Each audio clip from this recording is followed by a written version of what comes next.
Arakan army মানে ওইখানে বিভিন্ন জাতিগোষ্ঠী মায়ানমার সরকারের বিরুদ্ধে যুদ্ধ করছেন, কোচিন করছে, এই আরাকান আর্মি করছে, আরো আরো অনেকে করছেন। আরাকান আর্মি আমরা যতটুকু জানি, আরাকান আর্মি অনেকটা জমি, অনেকটা আরাকান রাজ্য দখল তারা করে ফেলছে। সেই জন্য আরাকানের যে আমাদের মায়ানমারের যে বর্ডার গার্ড বিজিপি ওগুলি আমাদের এখানে এসে আত্মরক্ষার্থে পালিয়ে আসছেন।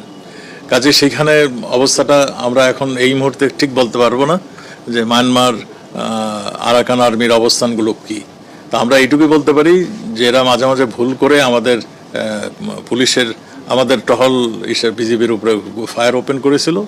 তাদেরকে আমরা জানিয়েছি, তারা যেটা বলছে যে আপনারা সুনির্দিষ্টভাবে বাংলাদেশের ফ্ল্যাগ যাতে উড়িয়ে যায় সেই রকম একটা ব্যবস্থা করেন, তাহলে বাংলাদেশের ফ্ল্যাগ রয়ে গেলে আর কেউ ওখানে